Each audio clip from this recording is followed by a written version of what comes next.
Next week, the 16th. Okay, I'm making you host. Make host. You are change host. Shevach. You are host now, it says. Okay, yes, thanks a lot. Thank you so much. Call too. Judy, will I move over there or should I turn around the computer? Or would you like to stay put? Either way, it's okay. Shkoya. Yes. Now you could skip out of here. The Simchat. If somebody wants a recording of this class, how do I get it? I'll have to send it to you. Can you send it to me, please? I'll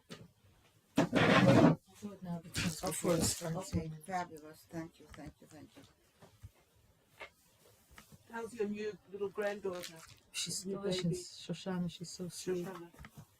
Shoshana. I told you that Sippy Garzman had a baby, yes? Oh, Hashem, Azato. Yeah. Wow. A week ago, like last night, she was a week old. I went to see them yesterday. Where do they live, Judy? Where does she live? But Ian. Oh. I haven't seen Rifki for the longest time. Yeah, I know. She's been very busy. She's trying to take her realty license. Oh. And then, yeah, all kinds of things.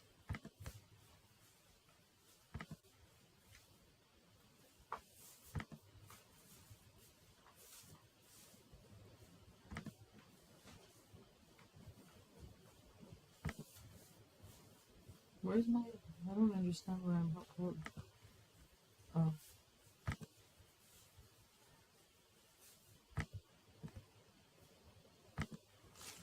I'll message it to you soon. Thank you. First, I have to email it to myself.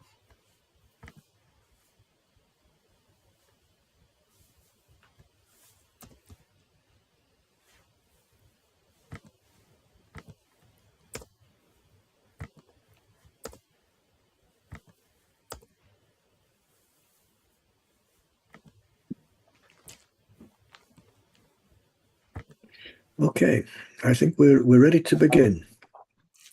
The topic for today, I want to begin a series of topics which are connected to or related to Avelus, to mourning, because this is the time of the year when mourning, when Avelus is starting, leading up to Tisha B'Av.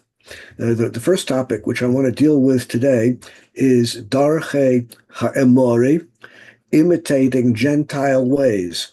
Now, you might wonder what that has to do with mourning, but when we see the sources, you'll see right away that there's a direct connection with mourning, with Avelus. Before coming to the sources and the topics, let me ask you whether you have any questions of a halachic nature you want to begin with. Any questions for now?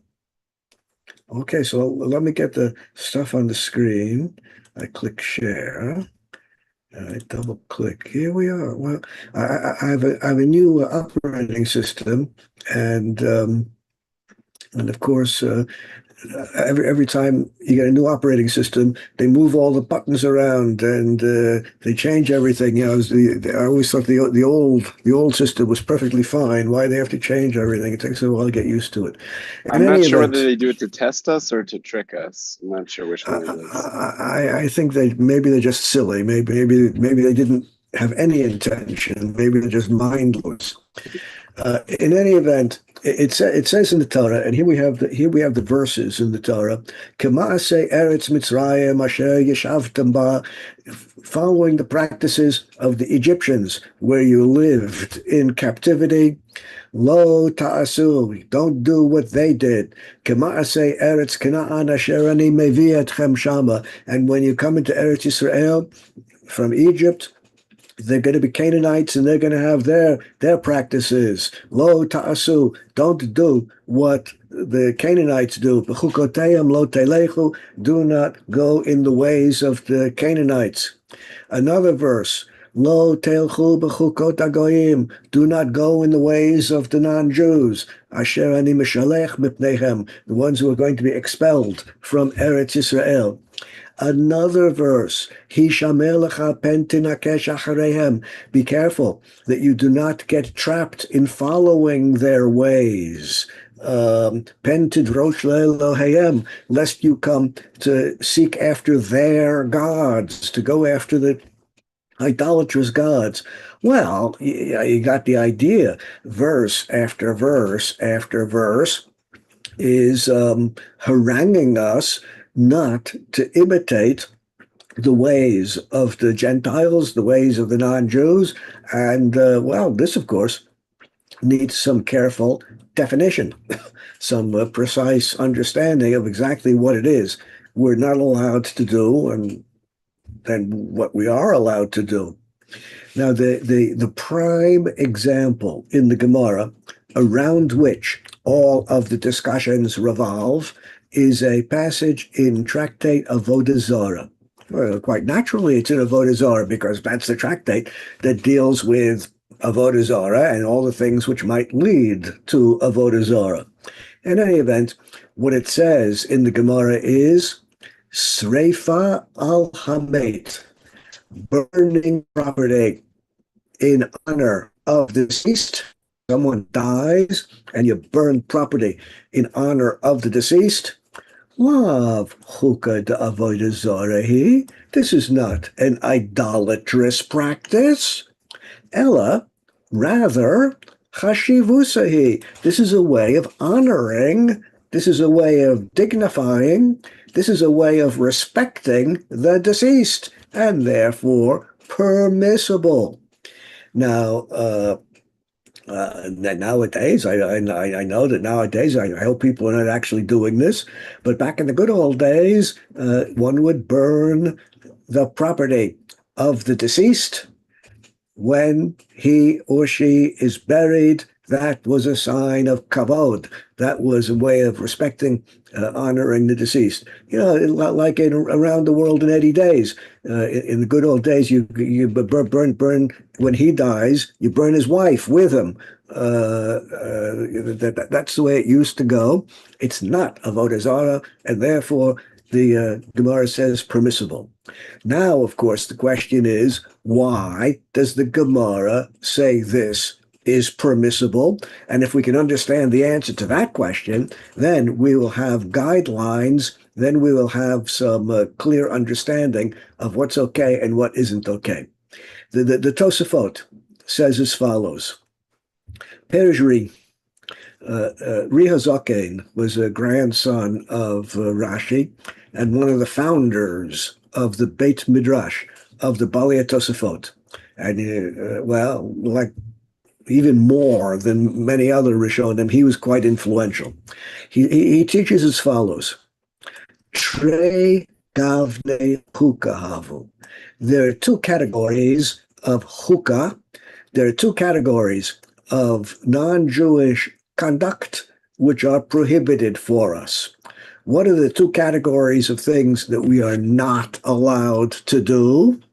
And burning property for the mate, for the deceased, is not going to fall into either of these categories, and that's why it's going to be okay.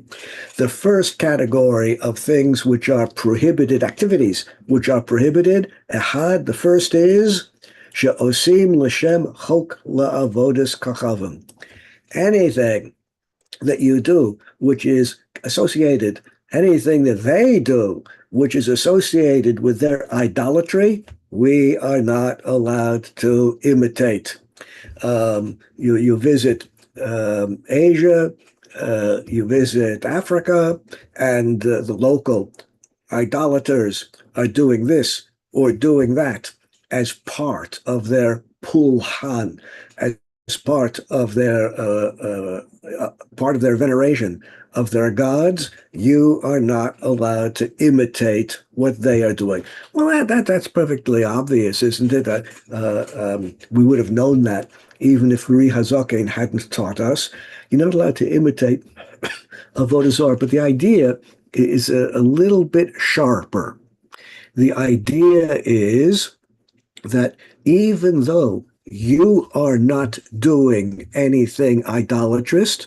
And even though you are not doing anything idolatrous, you are just going through the motions mindlessly, imitating what they do. Still, even though there's no real idolatry in your actions, since you're behaving the way they behave, usher, that's prohibited. That's the first category. Now, it's unlikely that we are going to encounter this situation unless you visit someplace in Asia, someplace in Africa, someplace in South America, where local idolatries are still in practice. Ha'echad, the second category of prohibited activity, l'shem dat hevel v'shtus shelahem, anything which is done in accord with their nonsense and their foolishness, that is, anything which is nonsense or foolishness they do, we are not allowed to imitate. Now, this is something which has very broad application. After all, non-Jews all over the world are engaged in activities which are senseless and silly.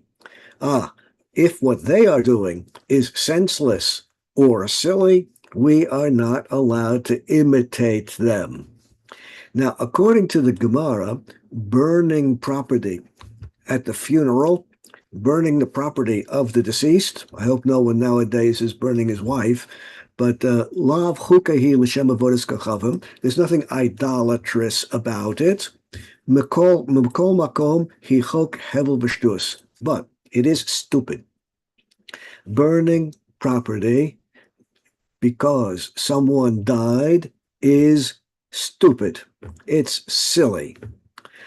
L'hachi, therefore, afilu ri moded lo gamrinin minahu iksiva ba'oraisa mishum delav chok avodah zorahi. However, there's one big exception to the prohibition. And the one big prohibition to the exception is anything which is mentioned in Tanakh. Anything which is mentioned in Tanakh, and we have no idea what the reason for it is, but in the days of Tanakh, Bnei Yisrael were doing it, and it happens that the non-Jews are doing the same thing. If we do it, we are not doing it because we're imitating them. Rather, we're doing it because it says in the Tanakh, and therefore we're off the hook for imitating them. This is the reason why burning property in honor of the deceased is permissible, because there are a number of examples in Nach where that's exactly what they did in the days of the Malachim, in the days of the kings, and therefore if you would do it today, you're doing it not in imitation of the non-Jews, rather you're doing it because it says in Tanakh, and the prohibition is to imitate them. To do what it says in Tanakh is obviously no prohibition at all. But surely any activity for which we have no rational explanation, any apparently irrational activity which is not mentioned in Tanakh, then we would, of course, not permit it, we would not do it. Online, number one, anything connected with avodah zarah is prohibited. Number two, anything which seems to us to be senseless and irrational is also prohibited unless we are doing it because it's mentioned in Tanakh. Therefore, the Tosafot concludes, Kol she'eino chok la'avodah zarah, ilo menahu gamrinin, leka mishum b'chukoseim lo seilechu. As long as there's no connection with avodah zarah, then the whole question of permissible or prohibited revolves around why are you doing it? If it's in imitation of the non-Jews, prohibited. If you're doing it because it's mentioned in Tanakh, permissible. That is the conclusion of the Tosafot. Afalgav de inhu nami avdehachi, even though they might do something which is apparently has no reason, we are allowed to do it because we're not copying them. We are doing it because it says in Tanakh. That's the Tosafot. Bottom line, two categories of prohibition. Category number one, anything connected with Avodah Zarah. Category number two, anything which is mindless, senseless, and silly, irrational, and unexplainable, unless, of course, we're doing it because it's mentioned in Tanakh. Now, of course, one wonders whether or not this opinion of the Tosafot is an opinion which is embraced by Acharonim. After all, there are many opinions in the Rishonim, many opinions in the Gemara itself, in the Mishnah itself, which are not embraced by subsequent poskim. As far as this particular issue is concerned, Rav Ovadia Yosef, the great Sephardic, he was the great Sephardic chief rabbi in Israel. He wrote, Hu Hadin, not only are the Tosafot correct, but the Tosafot mentioning that we do something because mentioned in Tanakh is a little bit too narrow, a little bit too limited. If you're doing something because it's mentioned by Chazal, if you're doing something because it's mentioned in the Mishnah, because it's mentioned in the Gemara, because it's mentioned in the Midrash, well, then you're doing it because of our sources, not in imitation of the non-Jews, and all is well. The big exception, the big leniency, the big permissive opinion of the Tosafot, permitting anything which seems mindless and irrational because it's mentioned in Tanakh, that extends equally to other rabbinic sources. If you're doing it because our rabbinic sources mentioned it, then you're off the hook, even if the non-Jews are doing the same thing. Hare gam minhagei Chazal minhagim kedumim hem. Anything mentioned in Chazal is, of course, quite ancient. V'lo be'inin she'eh katuv b'Torah ela b'chtei lo'chiach shu minhag kadum. You don't need proof from Tanakh that a minhag is permissible. It's sufficient to have a proof from Chazal. Well, I think this is pretty fair, straightforward, and I'm sure everyone would agree with this.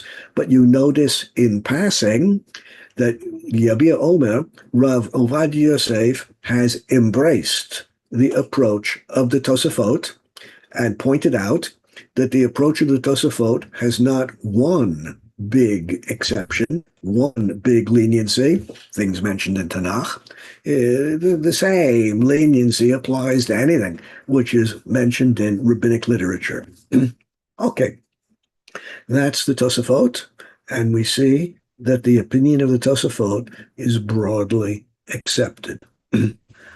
On the other hand, and of course, there's always another opinion, Rabbeinu Nissim. Rabbeinu Nissim, from the Beis Midrash of the Ramban, medieval Spain, wrote as follows: Lo asra Torah el chukot shel avodas kachavim shem devarim shel hevel ubetala. V'yesh behem tzorech, or yesh behem srach, avodas kachavim. They're two different girsaot in the Ran. According to the Ran, the only thing which is prohibited is a thing which is connected or associated with idolatry. Now, anything which is connected to or associated with idolatry is, of course, silly. Of course, it's stupid. That's what's prohibited. The stupid idolatrous, the silly idolatrous practices of the non-Jews. But anything they do which has a reason, a rational, explainable reason why they're doing it, for example, things which the non-Jews do in order to express respect, in order to express honor. Honoring someone, respecting someone is a perfectly reasonable activity, isn't it? And if the way they express respect, if the way in their culture they honor someone is by this activity or that activity, by bowing down or by shaking the hand or whatever their method of expressing honor and respect is, since that's reasonable, and of course everyone understands that it's important to express honor and respect of other people, then we are allowed to imitate that. Mutarim. That is permissible because there's no element of avodah zarah in it. Consider a very simple example, and you'll understand how it works. In East Asian martial arts, people who study East Asian martial arts are typically taught at the beginning of every session to bow down to the teacher and then to bow down to the other students who are participating in the martial arts class. Are we allowed to do that? Well, if it's just silly, if it's just stupid, then according to the Tosafot, no, we're not allowed to do it. If, on the other hand, there's a rational explanation for it, it's an expression of honor and respect, and that's something which is important to express honor and respect, then the Ran says, go for it. That's fine. That's what the Ran says in his commentary on the Rif. You have the exact page number on the screen. The same Ran, in his commentary on the Gemara, says as follows: HaTorah asra kol minhag miyuchad lenimusei avodas kachavim. The Torah prohibits every activity which is connected with idolatry. Now this word nimus is a very interesting word. In modern Hebrew, in Israeli Hebrew, the word nimus means politeness. Hu minumas, he is polite. He minumeset, she is polite. Nimusim, politeness. But in older Hebrew, in Rabbinic Hebrew, the word nimus has a little bit different meaning. The word is not originally Hebrew, and as you realize when you hear the word, it's not biblical Hebrew. The word appears nowhere in Tanakh, but the word is fairly common in Rabbinic Hebrew beginning in the Mishnaic period. The word is a Greek borrowing. The word is borrowed from the Greek language. In the Greek language, nomos is the ordinary Greek word for law. Nomos, law. You notice a change in the vowel. In Greek, it's nomos. In Rabbinic Hebrew, it's nimus. That O at the beginning of nomos changed into E at the beginning of nimus. That's a very typical vowel change when words move from Greek into Hebrew, and you'll find it in the opposite direction as well. Consider for a moment the what would be a typical Greek word that's used in Rabbinic Hebrew, daigma. Daigma is the Greek word for an example, daigma.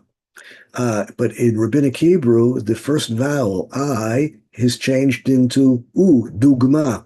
Dugma in Rabbinic Hebrew. So I or E on the one hand and U on the other hand exchange when get flipped when words move from Greek into Hebrew. In any event, the word nomos is the ordinary word in Greek for law.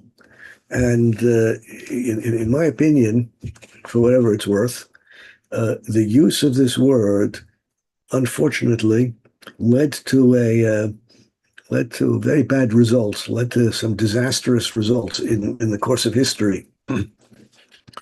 in late antiquity, in the days of Chazal, in late antiquity, the Greek language was largely the language of the Eastern Roman Empire, covering vast territory.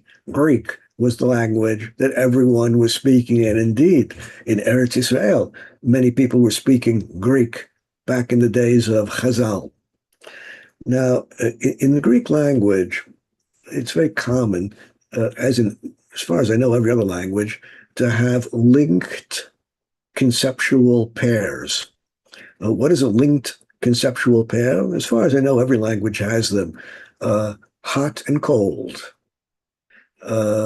freedom and slavery, paired concepts. Whenever you discuss one of the paired concepts, the other one comes up in conversation as well.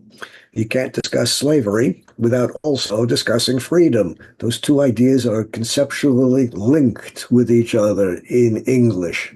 Hot and cold are two ideas which are linked with each other in English. Can't discuss one without discussing the other. Well, surprising though it may be, linked pairs in one language do not necessarily link up in another language, as cultures differ about concepts which they link together. In Greek, in Greek culture, the word nomos, the word law, has a linked pair, namely physos. Physos in Greek and nomos in Greek are linked pairs. Nomos means man-made law. The law of the Roman Empire back in those days. Physos, on the other hand, means the laws of nature, divinely made laws. The English word physics is related to the Greek word physos. Now, of these two linked concepts, nomos, man-made law, and physos, natural law, divine-made law, the Greeks, in Greek culture, in Greek thinking, it was perfectly obvious in the Greek-speaking world which of these two is superior. Of course, physos, the laws of nature, are immutable and far superior, purer, more beautiful, more perfect than mere nomos, man-made law. The reason all of this is important is because Greek was widely used by Jews in Eretz Israel and was the language throughout the Eastern Empire, the Eastern Roman Empire. And when Chumash and Tanakh were translated by the rabbis, by the Rabbanim, into Greek, that's what it's called, the Septuaginta, the Targum HaShivim, the Greek translation of Chumash by 70 Rabbanim. The word Torah is translated into Greek as nomos.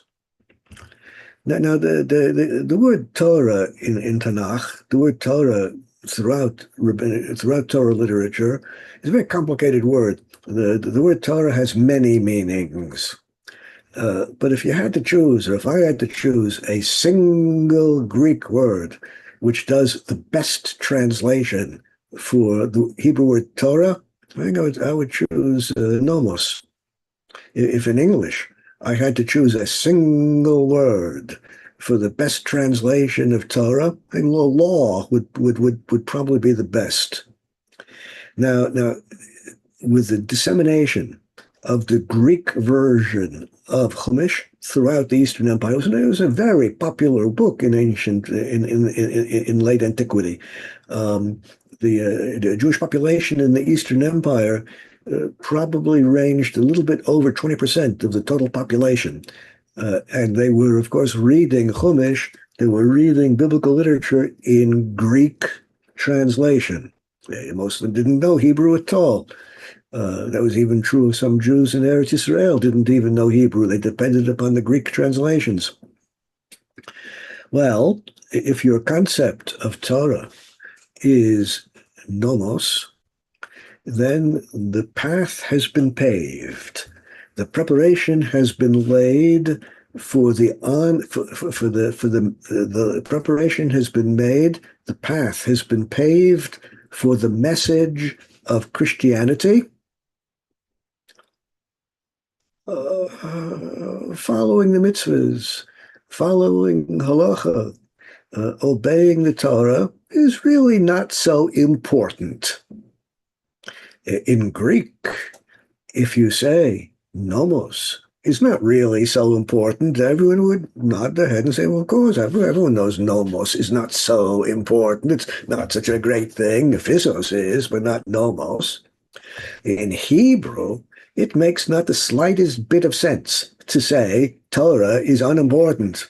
But here's a big difference between Hebraic culture and Greek culture. In Greek culture, it's pashut, it's clear in everyone's mind that mere nomos is, in the grand scale of things, not very important. In Hebraic culture, Torah is an ultimate value. Well, having translated Torah as nomos, the door was open for the message of Christianity that obeying Torah, obeying halacha, following the mitzvahs is really not so important. And then Christianity was off and running from that point on. In any event, according to the Ran, anything associated with avodah zarah is, of course, prohibited, even if you do not have in mind any idolatrous thoughts when you are doing it, because shema yemashech adam achreihem, lest you end up being led into idolatry. Lachei, therefore, imakusim, therefore, if the non-Jews nahagu be'eze minhag she'ein lo mavo b'darchei hatava, therefore, if the non-Jews have some practice, if the non-Jews engage in some activity which has no natural explanation, v'lo nit'amet hanisayon, an experience is not demonstrated that it's worthwhile to do what they are doing. In other words, there's no sense in what they're doing. It's a silly activity which has no rational explanation. Anyone who imitates them is guilty of imitating Gentile ways. Well, this is not very different from the approach we've had up till now. Anything which is senseless that the non-Jews are doing, we are not allowed to imitate them. Anything which is associated with avodah zarah that the non-Jews are doing, of course, we are not allowed to imitate them. Now, that's the approach of the Tosafot, and we saw that the approach of the Tosafot is embraced by Rav Ovadia Yosef. The list could be made much longer of Acharonim who embrace that approach. Rav Yosef Kalon, on the other hand, right at the cusp of history in Italy, right at the beginning of modern times in Italy, wrote as follows. And this opinion is particularly important because we're going to see that this opinion is going to be quoted in a moment or two in the Shulchan Aruch. He says, Ein le'asor mishum b'chukotein lo telechu ela be'achad mishnei chalakim. There are two categories of prohibition in following Gentile ways. There are two categories of Gentile activities which we are prohibited from imitating. Aleph, we're going to come to Bet in a little bit, but the first prohibition, Aleph, ha'echad, the Rishon, the first principle is Davar asher ein ta'amo nigle k'demashma lashon chok. The word chok means something which has no rational explanation. That's why in the Torah, korbanot, rules of Tumah v'Tara, All kinds of certain laws in the Torah, certain mitzvot in the Torah are chok. We have no rational explanation for them. We do them only because they are gezerat hamelech, only because the Kodesh Baruch Hu tells us to do it. Chok is the very meaning of the word chok, is something which has no rational explanation. So chukosechem, the chukim of the non-Jews, the things which they are doing, the activities which they are doing that have no rational explanation in Torah, these are gezerat hamelech, things we do because HaKadosh Baruch Hu says to do it, even though we do not understand why we are doing it. O she'ein tam nigla ledavar, anything which has no revealed reason, anything for which the reason is unknown. We're not allowed to imitate them. Okay, that's simple and straightforward and does not disagree with anything we've seen before. This falls in line with all the thinking we've seen up to this point. But there's a second category, and it's this new innovation, this new chiddush, this new second category, which is going to have great influence, and indeed is going to come up in the Shulchan Aruch in a few minutes. Ha'inyan hasheni, the second category of prohibited activities that which the non-Jews engage in, and we are not allowed to imitate them, hu davar asher shayach bo nidnud pritzis geder hatznius, anything which violates the principles of modesty, anything which has a whiff, nidnud, just a whiff, just anything which has the slightest smell of immodesty, anava, anything which has just a whiff of pridefulness, yinhagu bogoyim, and the non-Jews are doing it, we are not allowed to imitate anything that they are doing which has the slightest element of pritzis, the slightest element of immodesty, or the slightest pegia, the slightest offense of anava, the slightest pridefulness. That we're not allowed to imitate. As it says in the verse, be very careful that you do not get led into their ways.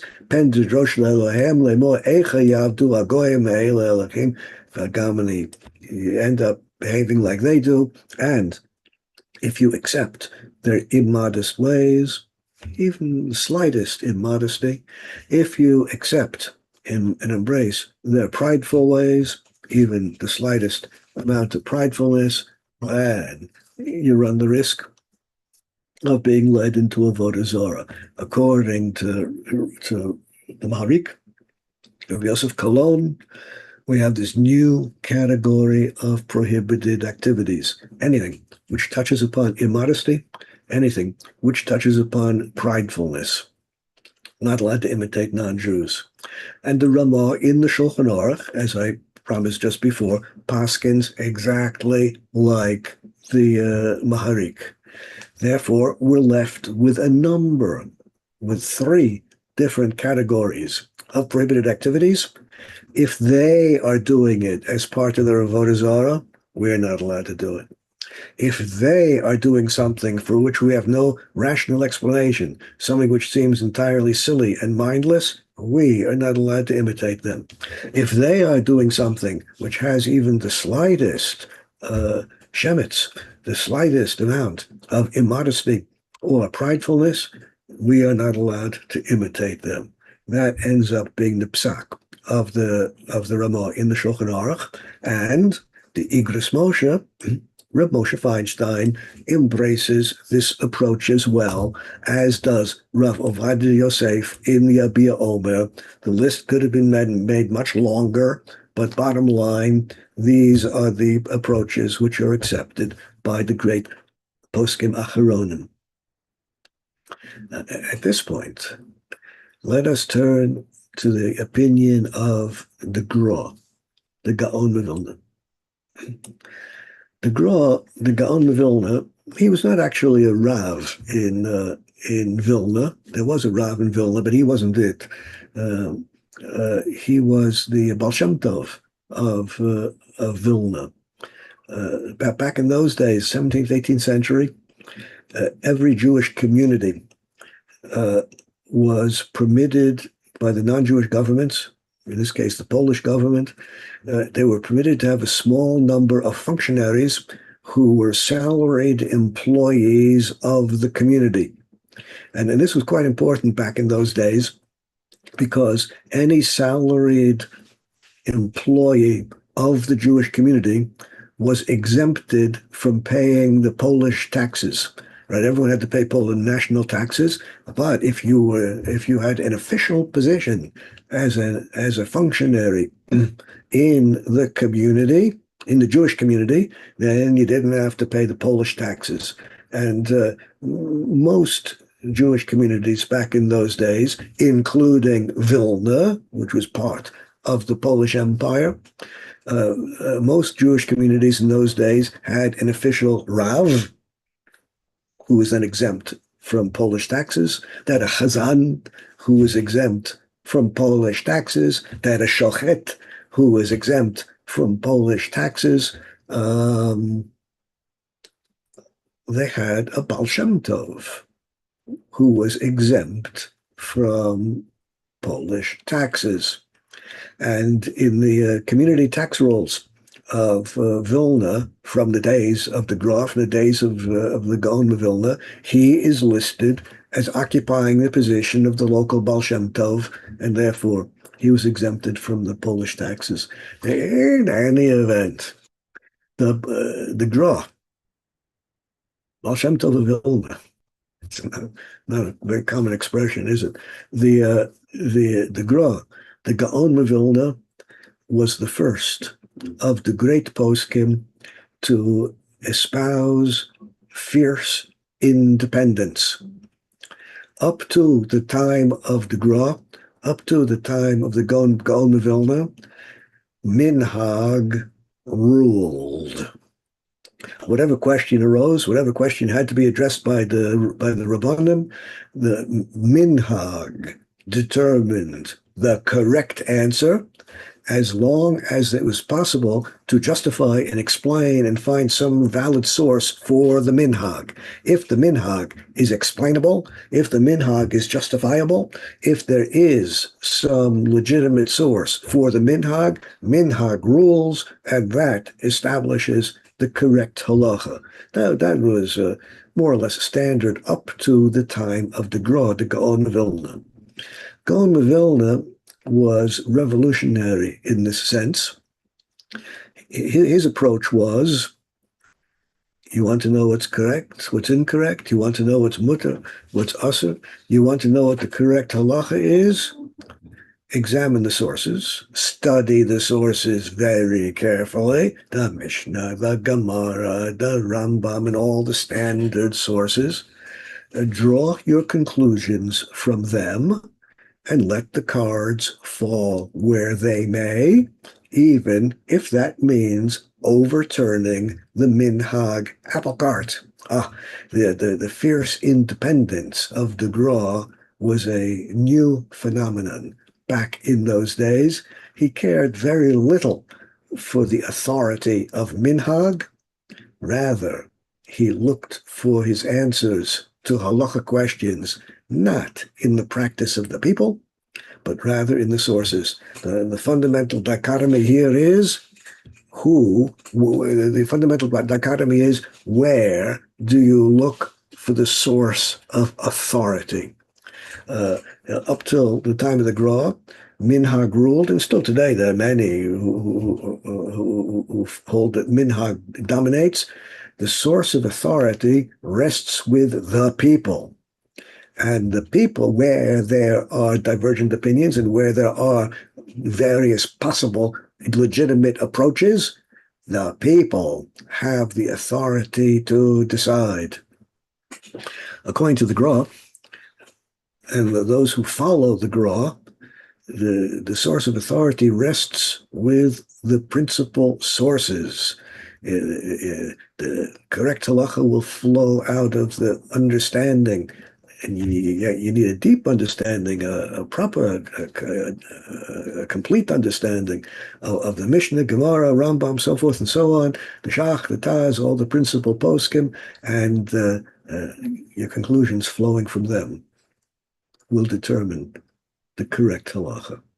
Now, in this particular case, the Gra explicitly disagrees with the Maharik, disagrees with Rabbi Yosef Kalon, who taught us you're not allowed to imitate anything having to do with preachers, anything having to do with immodesty or pridefulness. The Ramah embraced that opinion, and the Gra is rejecting the Maharik and equally rejecting the Ramah. Does this not rarely, fiercely independent. These are the words of the Gra. Divrei Maharik, the words of Rabbi Yosef Kalon about immodesty and pridefulness, ain't near it. Don't think they're right. I don't think he's correct. Elevadai akolasa. Surely not only are the things which the Maharik mentioned prohibited, everything the non-Jews do is prohibited. Anything that we do in imitation of the non-Jews is prohibited. Any copying of their activities is prohibited. The Gra is far more mahmir than any of the opinions we've seen up till now. Up till now, we've been left with categories of things that are prohibited, and whatever does not fall into those categories is permitted. The Gra says, forget about those categories. It has nothing to do with it. Anything that they are doing, you are not allowed to imitate. Kol davar she'ainu osim zulatam mutar. Yes, of course, it's something you would do anyway. They walk around wearing clothes. So we also walk around wearing clothes. It's not because we're imitating them. It's something we would do even if they didn't exist. And what about the style of clothing? What about the style of clothing? The style of dress? Anyone who wears their style of clothing, aser, is prohibited. That we wear clothing, that's not an imitation of Gentile ways. We would do that even if no Gentiles existed in the world. But their style of dress, the way they design their clothing, that we're not allowed to imitate. Now, here I am at this very moment wearing a shirt that I bought online. I don't know how much you can see here, but it buttons right over left. Yes, the buttons are on the left side, the buttons are on the right side, the buttonholes are on the left side. That's the way they make shirts. And I bought this one online, and that's exactly what it's made. The way the shirt is designed is the way they, the non-Jews, design shirts. According to the Gra, this is simply prohibited because this is a Gentile style of shirt. And therefore, as the Chazon Ish said, what are you supposed to do? If you bought such a shirt, someone bought such a shirt, like I'm wearing, the buttonholes on the left, buttons on the right, and then went to the Chazon Ish and said, well, what should I do? And the Chazon Ish said, simple. Tell your wife to cut off all the buttons, sew them on the other side, open up buttonholes on the right side, and instead of going like this, go like that, button your shirt the other way around. That's what the Gra insisted on. And in this particular example, you see that the Chazon Ish embraced this and simply would not wear a shirt where the buttons were on the right and the buttonholes were on the left. Of course, if you do have such a shirt, a seamstress could reverse it, And seamstress, good seamstress could do that. Could even come out looking good if you have a good seamstress. I don't know what you're supposed to do with it with a zipper. You know, I don't know. I don't know how he would deal with that. In any event, the Gra is much stricter than all the other poskim, and I don't need you. You don't need me to tell you that if you look around, you'll notice that in some Jewish communities, like where I happen to be at the moment, this particular opinion of the Gra is not commonly followed. If I look around in shul, and when I go to daven, most of the people in shul are wearing shirts just like mine. The buttons are on the right and the buttonholes are on the left. On the other hand, if I go to a different community just down the street, a Hasidic community, I will see that they indeed have reversed all of the buttoning on their coats, on their shirts, on everything else. And Hasidim in this particular case, indeed, are following the approach of the Gra. Not all the Hasidic groups, but many do. That's the Gra. Now, the Gra, as I've explained it, is extraordinarily strict. And now the question arises, is there a more lenient way to understand the Gra? Can we follow the Gra and still find some basis for leniency? The Minchas Osher, for whom I have the greatest respect, or of Osher Weiss, one of the great Rabbanim alive today in Eretz Yisrael. He was born in America, but somehow he overcame that. He wrote as follows: Bram Zos Lamodai, this you have to know. Afali b'degra, even if you want to follow the Gra, Lo amru la'asor kelim u'machshirim shechidshu ach me'umus ha'olam le'ezer u'lesi'ur la'adam b'malachtam. The Gra never intended to prohibit anything which the Goyim do.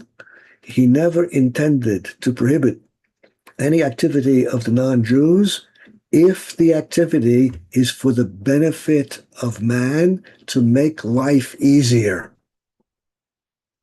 If what they do is an activity, mode of behavior to make life easier, that we are allowed to imitate. Now, what about buttons? Buttons were invented in the 13th century. Prior to the 13th century, there's no such thing as buttons. Buttonless society, a buttonless culture, is very different than what we have today. Think of an Indian, South Asian Indian woman walking down the street wearing a traditional Indian sari, which covers her from neck to ankle. And if you watch her walking down the street, you will notice that she is constantly having to adjust the sari. Since it has no buttons, it cannot sit on the body without falling off through the motion of the body. You have to constantly be adjusting it. Very similar to the talis gadol. The talis gadol, which next time you're in shul for Shacharis, observe the men who are wearing a talis gadol, a buttonless garment. It requires constant adjustment, or else it's going to fall off. Oh, the invention of the button in the 13th century enables you to put on your garments to get dressed and then ignore your clothing. You don't have to constantly be thinking about them and constantly adjusting them. With buttons, the shirt stays on your body the way it's supposed to stay and doesn't fall off. So buttons clearly fall into an example. I don't know who invented the button. I do know it was invented in the 13th century because it didn't exist before and then it existed. But exactly who invented it is unknown. if I had to guess, I would suppose that it was invented by a woman. After all, who were the seamstresses in those days? It was only the women who were sewing. So I guess that the button was invented by a woman, but we don't know who she was. But then we don't know much about most women, historical women. There are vanishingly few women in history that we know anything at all about. Even the wives of rabbis. We basically know nothing about them. Mrs. Rambam, we don't even know what her name was. Don't know anything about her. Mrs. Rashi, don't even know what her name was. Don't know anything at all about her. Don't know very much about historical women at all. In any event, buttons. The Gra didn't intend to answer buttoning shirts because that makes life easier. That makes life easier. And if you look at what it says in the Torah's Kohanim is the Midrash on Sefer Vayikra. It says in the Midrash on Sefer Vayikra, Yachol lo yivnu b'niyatam v'lo yetu nitiyatam kamotam. Are we prohibited from building buildings like they do? Can we not use their architectural principles? Are we prohibited from planting our fields like they do? Can we not engage in agriculture like they do? Talmud Lomar, the verse says, "B'chukoteim lo teilechu, lo amarti ela b'chukim chukim lahem lavaseim lavasosem tirai gavne yesh bo mishum chukoseim." Well, if they engage in a very clever way of planting their fields that give a bigger harvest, that's for the benefit of man. That makes life easier. Of course, we're going to do that. If their architectural principles make more stable buildings, which are more usable and structurally more sound, well, that's for the benefit of man and going to make life easier. So, of course, we're allowed to imitate that. Ulam elu amasim she'inyanim b'hishtamshut l'sayer b'leches adam l'chakel aleim. Anything which they do, which helps our work, anything which they do, which makes life easier for us, does not fall into even the Gra's category of prohibited activities. Pshita, it's obvious. I don't know whether the followers of the Gra would agree, but according to Rav Asher Weiss, it's pshita, it's obvious. Ein bahem isa halicha b'chukos hagoyim. There's no prohibition in imitating anything they do, which is for the benefit of man, which makes our lives easier. Yisera Mazo, even more than this. The Gra wrote, Kol shehayu b'nei adam osim lulei minhag goyim. The Gra did say, anything which we would do, even if there were no goyim in the world, anything which we do, anything which we would figure out by ourselves, but we happen to pick up the ideas from them, but we would have figured it out ourselves. Lo b'shel minhagim, we're not doing it because of them, and it's fine. We think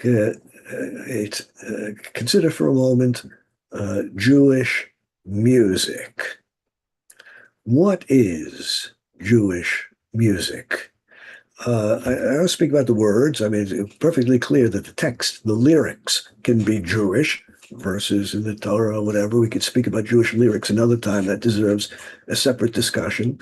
But the music itself, wordless music, instrumental music,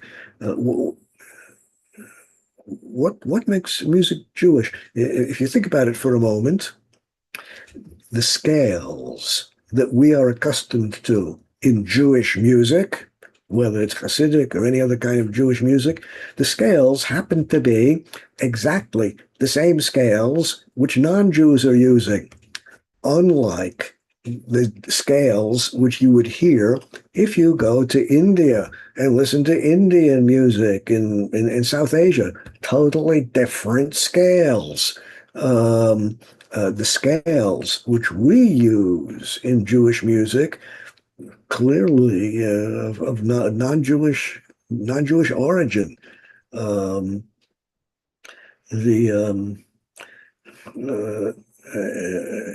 this opens the question of what makes music Jewish. Well, let's leave that for another shiur. We're going to pause at this time. Next week, I want to continue with this issue and deal with more specific questions.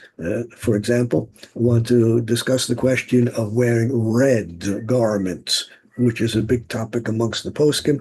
I want to discuss the question of Christmas trees in the synagogue, which is a big issue amongst the poskim. We'll come up to specific issues regarding this next week. Until then, I wish you a good week and a safe week, and eventually a Shabbat Shalom. Thank See you all next week. Thank Lovely. you. Toda. Okay. Bye-bye. Shalom. If I have questions that I don't know if will Pleasure. carry over, should I ask them now or no? Or next week? And Why don't you send them by email? I have a question too, please. Yes. Yes. Yes. I'll talk to you later. Okay, May I? Rivka, what's your question? Yes, Okay, Rivka. about the 3 weeks. So, can we still eat chicken and beef, or only chicken and beef? We don't eat anymore on the 3 weeks. Only on Shabbat, or bichlal not. Up until Rosh Chodesh, you can eat both meat and beef. No prohibitions at all until Rosh Chodesh. From Rosh Chodesh until Tisha B'Av, neither meat nor chicken. Not on Except on Shabbat Shabbos. and not on. No, on Shabbat. On Shabbat, it's okay. Shabbat, which falls in the middle between Rosh Chodesh and Tisha B'Av, normal recipes with chicken and beef. Thank you. Okay. Okay, be well. B'atzlacha, shalom.